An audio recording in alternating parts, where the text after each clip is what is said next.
I am truly going to be so sad when all of this is over because every day there's something new and it brings me such joy. Hello, my fam. It is Perez, the queen of all media, the original influencer, and your number one source for everything. It ends with us saga. Bonus edition. Judge Lyman made the Baldoni Wayfarer parties work over the weekend.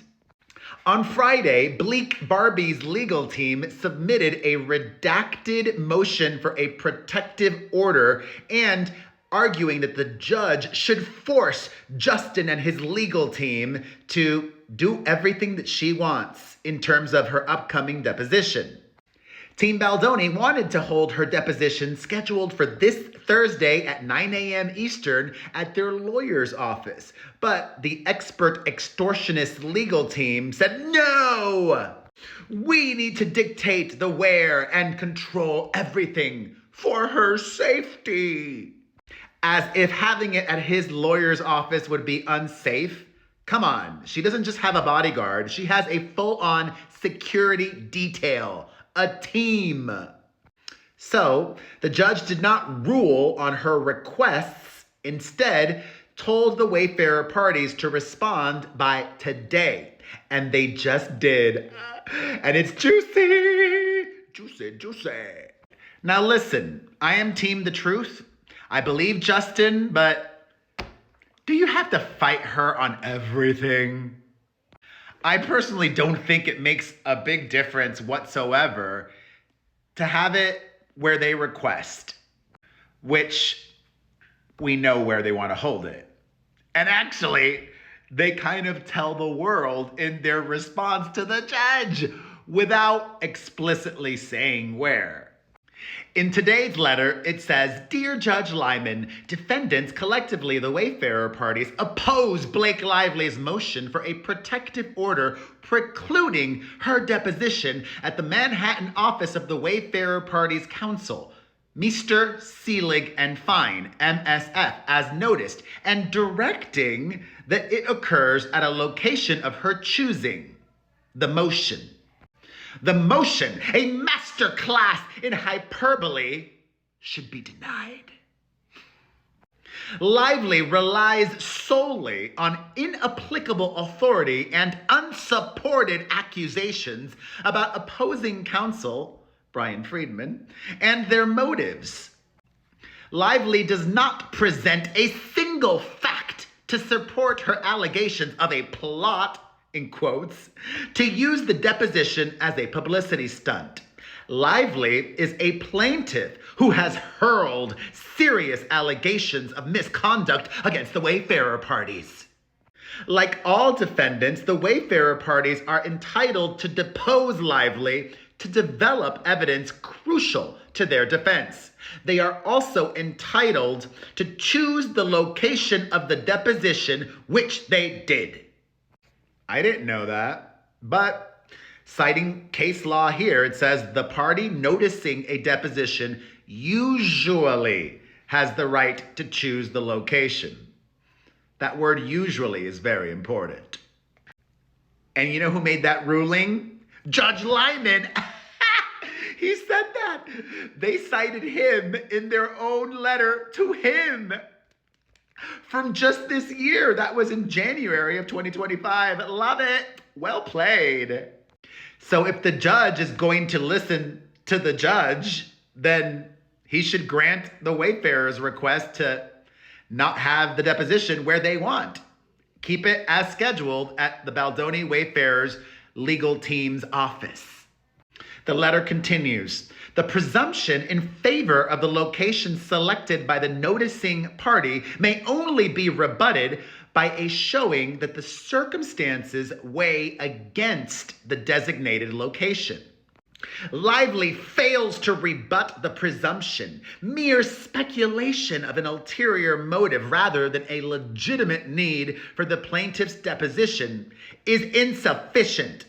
In asserting the circumstances, courts apply Rule 26C's good cause standard in their analysis, considering cost, convenience, and litigation efficiency. The cost factor is neutral because the difference in cost between the parties' choices of locations is negligible.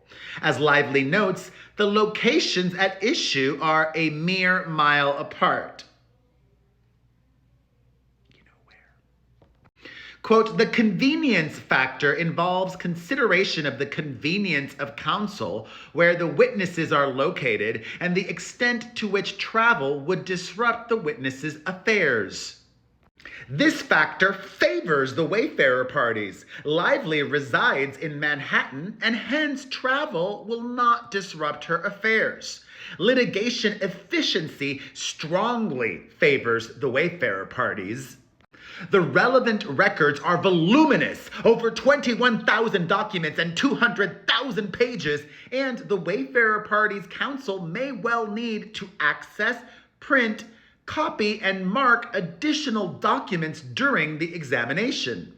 Okay, fair point. Good.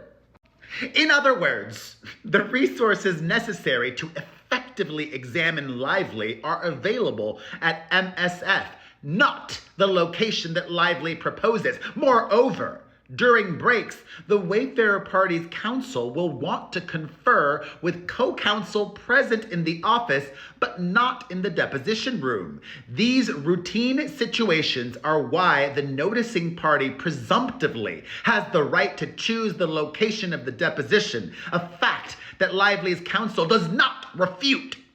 Lively gives short shrift to the relevant factors. Instead, Lively feigns concern about security. Without a whit of evidence, Lively contends that if the location is not changed, she will be assaulted by hordes of paparazzi, and the Wayfarer parties may invite the press or hostile third parties to the deposition. This is not only fiction, it is nonsense. MSF is located at a Class A commercial building owned and operated by SL Green, Manhattan's largest office landlord. This building has a non-public entrance, and MSF has a private and secure space in which Lively and her counsel can wait and or meet during breaks. If Lively is truly concerned about parading through paparazzi, we trust that the professionals that she has already engaged can ensure her safe entry into our building. Lively is welcome to have her security staff accompany her into our office and secure her exit upon the completion of her examination. Lively avers that the Wayfarer parties have not denied or refuted Lively's allegations and are manufacturing a public spectacle by requiring her to attend the deposition at MSF. The Wayfarer parties had no obligation to continuously respond to the barrage of emails from Lively's counsel, unilaterally dictating where she will be deposed based upon their contrived allegations of some intent to make a media show of her deposition.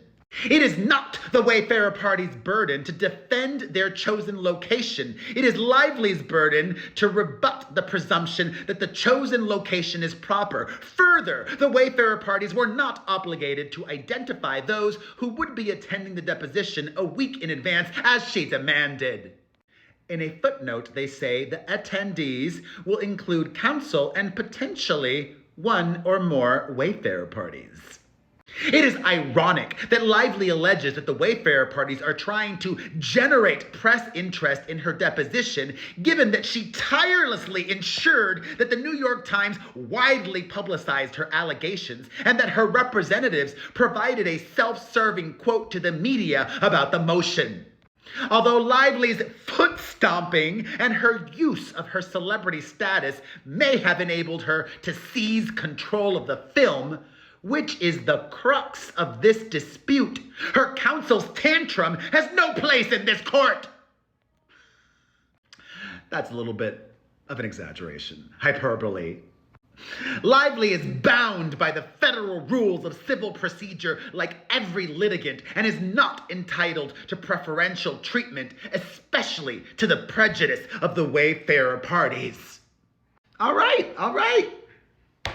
Even though I would have given this to her, they made very solid points, and the judge should argue in the Wayfarer party's favor, I think. What do you think? Let's discuss everything in the comments.